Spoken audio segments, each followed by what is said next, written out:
F124 driver career season 1 round number 6, the Imola Grand Prix. We are here racing in Italy in Imola, and we're at Imola for the first time. We start off with another secret meeting. We accepted our meeting last time from McLaren, so now we go into the second phase of this meeting where I believe we're going to get a little bit more information about McLaren, and there we go. We can look at their development and well, yeah, that's their development, that's their results. Results we already knew. We're looking at the development though. They've actually done the exact same amount of upgrades that we have at Aston Martin, so that's interesting to know. Results are about the same. We've both got a win each. You know, I won in Australia, Lando Norris won last time out in China, and I mean technically we have an extra win because Alonso won the sprint in China. Looking at R&D going into this race weekend, and we've actually now jumped ahead of Ferrari as well. We were just ahead of Mercedes last time out. Now we've gotten ahead of Ferrari as well, and you can see McLaren have really closed up there to Red Bull too. So it's still very close between, well, kind of between the top 5, but mainly, you know, the top 2 are very close. 3rd, 4th and 5th are very close, but we're now technically 3rd fastest car, so we'll see how that changes things. We've been doing pretty well so far this season anyway. Quite a lucky season. Had some pretty good pace. I think I've now figured out the whole difficulty thing as well. So the calculator seems to be pretty much working now. I think it's just this game, the AI difficulty is a little bit all over the place, but on the most part, I'm now sticking to what the calculator tells me to go with, and it seems to be about right. So we're just going to keep going with that for the time being. As we go through Q1, and we needed 2 runs actually because my first run wasn't amazing. Probably would have made it through with that first run, but thought I'd give it another shot, and we ended up P10. Both Williams out in Q1, and Albon behind Sargent. So Sargent has out-qualified Albon for, I believe, the first time in his F1 career. Not sure if he managed to do it earlier on in this season and I just didn't pick it up, but pretty sure that's the first time he's done that. So big ups for Logan Sargent. He's definitely better in this game than he is in real life. Sorry about that, Logan, but that's just how it is. Q2 gets going, and you can see this is right at the start of Q2.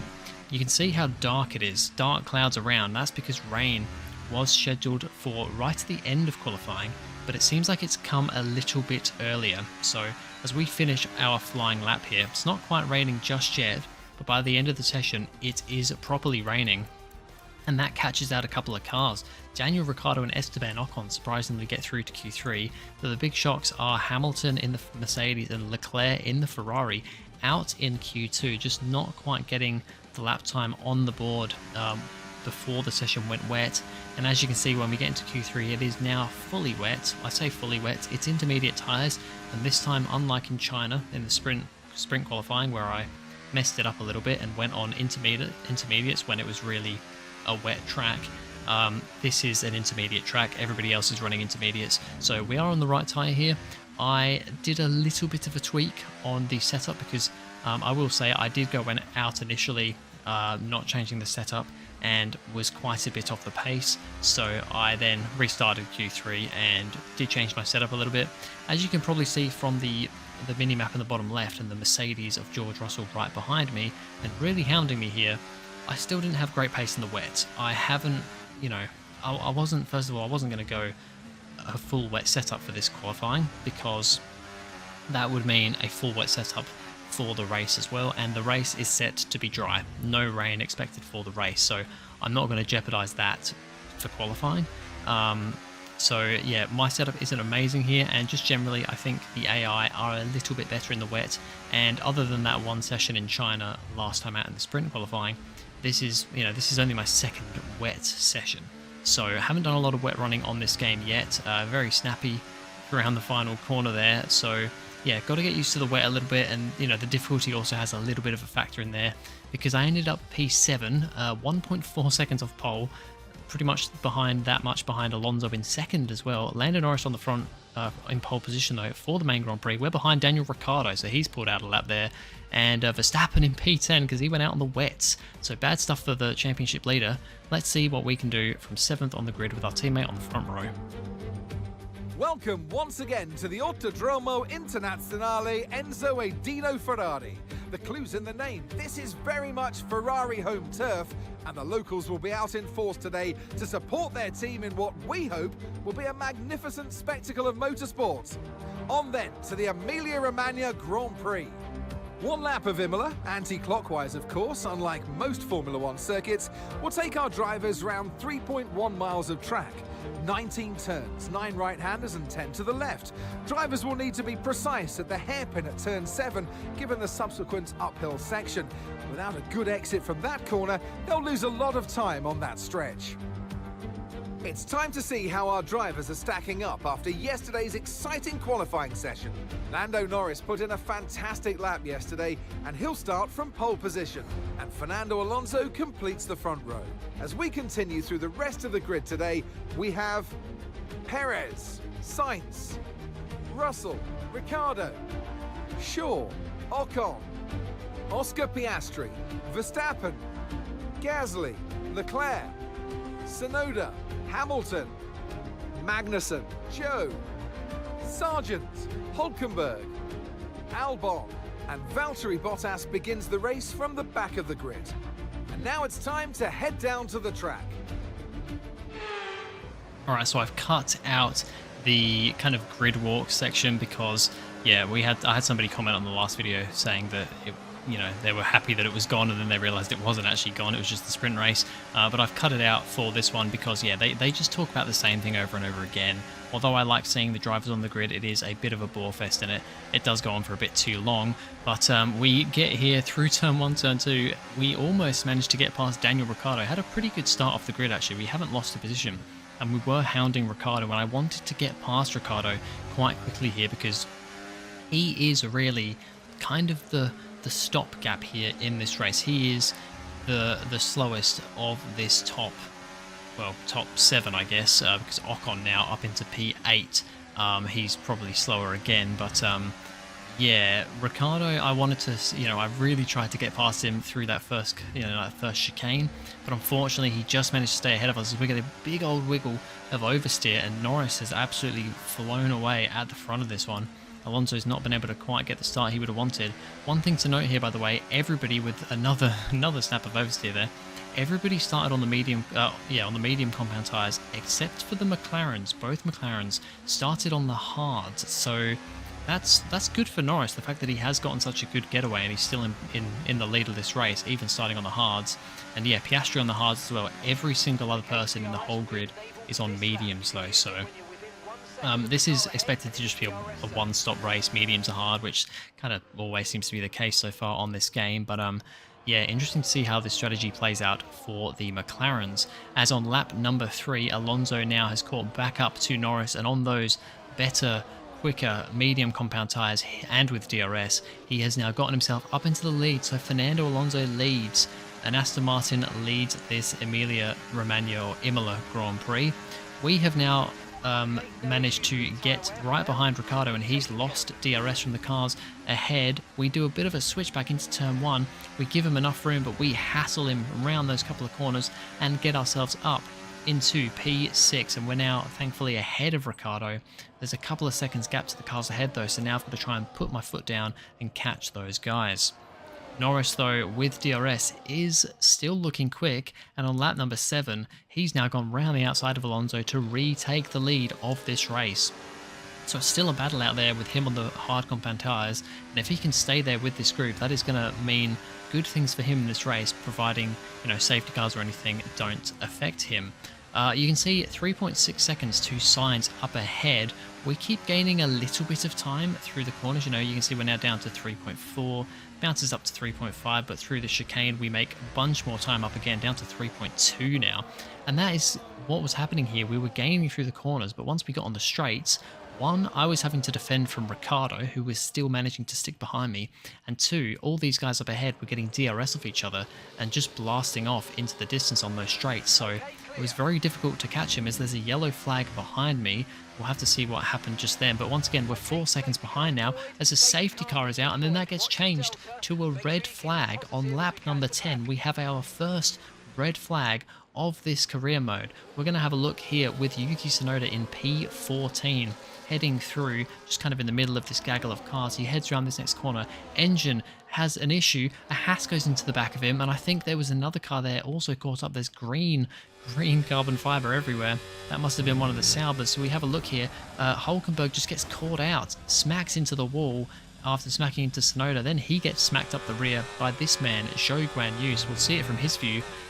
Hulkenberg into Tsunoda, Zhou into Hulkenberg, both of those guys into the wall. And that, we get a nice view of it here. Look at this. And oh, Zhou is just a bit of a, you know, he's a bit of a, what's the word?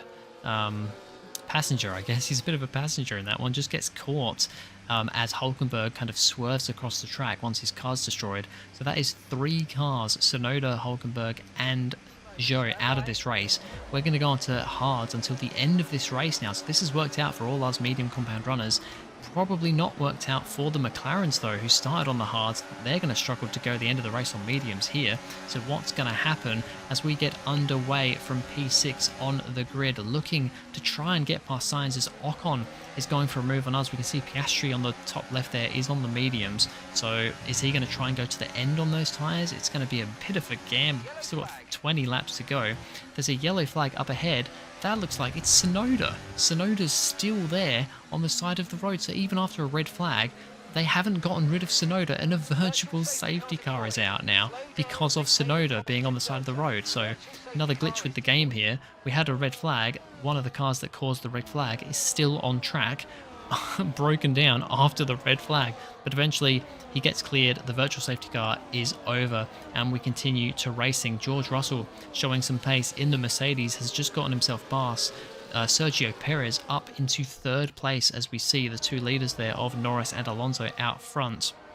Norris eventually gets overtaken by Alonso, but then he's going to have a go back at him again, and you might be able to notice there that Lando Norris is on the soft compound tyre, so he's definitely not going to the end here. So that's interesting. It means he's quick at the moment, but Alonso is managing to stay within DRS, and the people behind are a bit further behind again.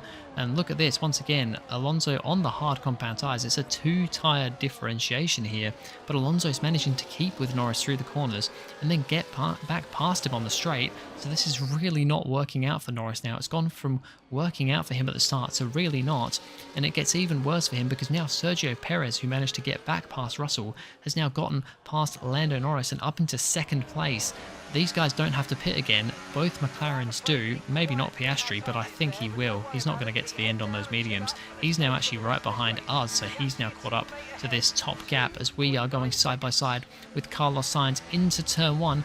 Round the outside we go, and we get that position. Just wanted to try and make moves here, make moves through this race, and we get past Sainz. That is our first big move of this race, I'd say, because the one on Ricciardo was, you know, expected to get past him, but on Sainz, that was a proper move there. I think we all had DRS as well, so, you know, using a lot of battery and making that move stick.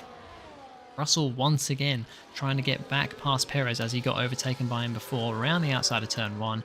That is really the only move we seem to be seeing this race, and he gets up into 2nd, but Perez is going to come back at him as Russell chops him off to the inside. Perez, though, is going to dive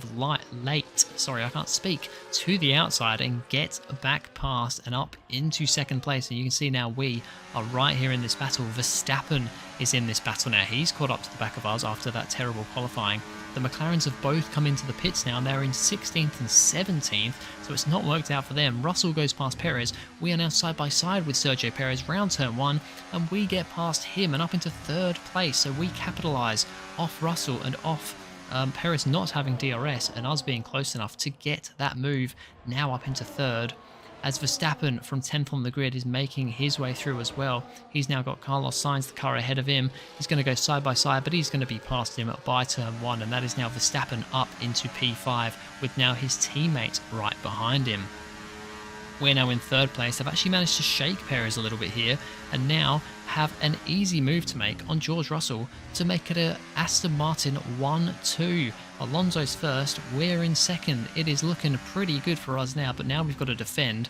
We're struggling to catch Alonso here. I don't think we're going to do it. So if he can have some good luck, but we spin around the corner, we go into the side of Russell, and then we make contact with Perez, and we are out. We are out of the Imola Grand Prix just like that. Look at this. We slide around, we hit Russell, and then unfortunately collect Perez in a similar way to that Sonoda and Hulkenberg incident. Yeah, Russell gets a little bit of front wing damage there, manages to go round there, so he can carry on. But unfortunately for Perez, look, he just goes to the inside, but we roll back, and that destroys his race, our race.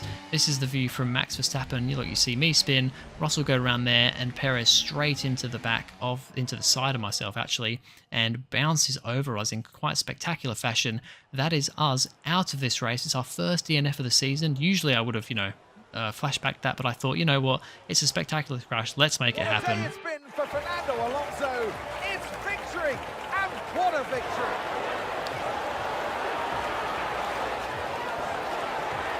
Well, they showed true grit out there today, Crofty, a steely determination not to be outdone by the rough circumstances. Many points that came their way today. A job well done, not the easiest of days, but they walk away with a race victory.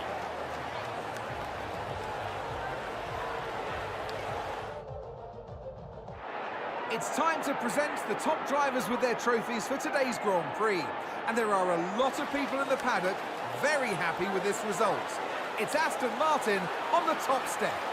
And Fernando Alonso finally gets his proper Grand Prix win. He's had a couple of moments this season where he's been leading and he's either locked up like he did in Japan and tumbled down the order, or just not had the pace or had some issues like pit stop issues in a couple of other races, like I think China and maybe one other one, I'm not sure.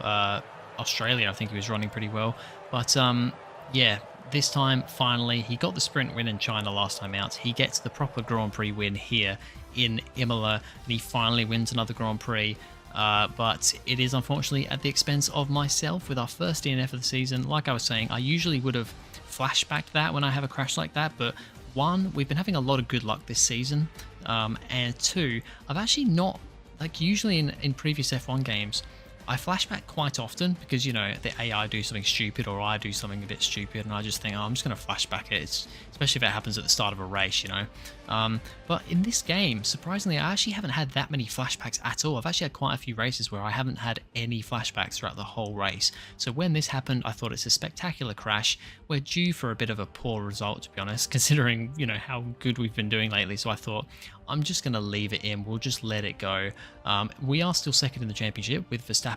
I mean, he got to P2 somehow in the end, which is crazy. But with Norris as well not scoring any points that race, he is still behind us. Alonso's though up to P4, so a big jump for him.